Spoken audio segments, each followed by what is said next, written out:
ప్రముఖ నటుడు నిర్మాత బండ్ల గణేష్ కుమార్తె వివాహం అత్యంత ఘనంగా జరిగింది. హైదరాబాద్లో జరిగిన ఈ వివాహ వేడుకలకు రాజకీయ, సినీ ప్రముఖులు హాజరయ్యారు. ఏపీ సీఎం చంద్రబాబుతో పాటు తెలంగాణ సీఎం రేవంత్ రెడ్డి, ఇతర ముఖ్య నాయకులు పాల్గొన్నారు.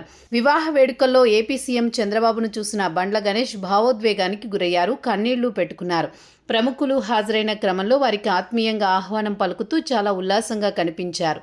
హైదరాబాద్లోని జేఆర్సీ కన్వెన్షన్లో అంగరంగ వైభవంగా వివాహ వేడుకలు జరిగాయి. Telangana governor Shiv Pratap Shukla, AP CM Chandrababu, Telangana CM Revanth, మాజీ మంత్రి KTR, AP assembly speaker Ayyanna, హోంమంత్రి వంగలపూడి అనిత, కేంద్ర మంత్రి రామ్మోహన్ నాయుడు, సినీ నటుడు చిరంజీవి, నాగార్జున హాజరై నూతన వధూవరులను ఆశీర్వదించారు. అయితే ఈ వివాహ వేడుకలకు సంబంధించిన వీడియోలు సోషల్ మీడియాలో విపరీతంగా వైరల్ అయ్యాయి. అన్నింటికీ మించి చంద్రబాబును చూడగానే బండ్ల గణేష్ భావోద్వేగానికి సంబంధించిన దృశ్యాలు ఎక్కువగా వైరల్ అవుతుండడం విశేషం. ఈ వివాహ వేడుకలకు ముందుగానే హాజరయ్యారు నారా భువనేశ్వరి. ఆమెకు ఆత్మీయంగా స్వాగతం పలికిన బండ్ల గణేష్ సారొచ్చే వరకు పెళ్లి జరగదు అంటూ చమత్కరించారు.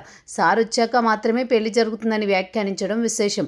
చంద్రబాబు వచ్చిన తర్వాత ఆయన చేతుల మీదుగా తాళి అందుకుని వరుడు సూర్యతేజ, వధువు జనని మెడలో తాళి కట్టాడు.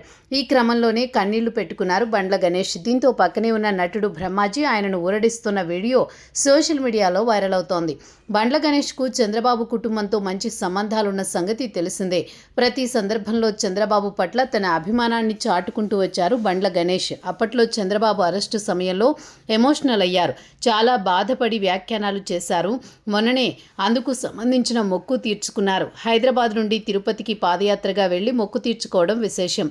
చంద్రబాబుపై అభిమానంతో బండ్ల గణేష్ తన కుమార్తె వివాహ ఆహ్వాన పత్రికలోనూ ఆయన పేరు వేయించారు. ఆహ్వాన పత్రిక పై భాగంలో శ్రీమతి నారా భువనేశ్వరి, శ్రీ నారా చంద్రబాబు నాయుడు ఆశీర్వాదాలతో అని రాయించడం అప్పట్లో వైరల్ అయింది. ఇప్పుడు చంద్రబాబు దంపతుల చేతుల మీదుగా కుమార్తె వివాహం జరిపించి మరోసారి చంద్రబాబుపై తన అభిమానాన్ని నిరూపించుకున్నారు.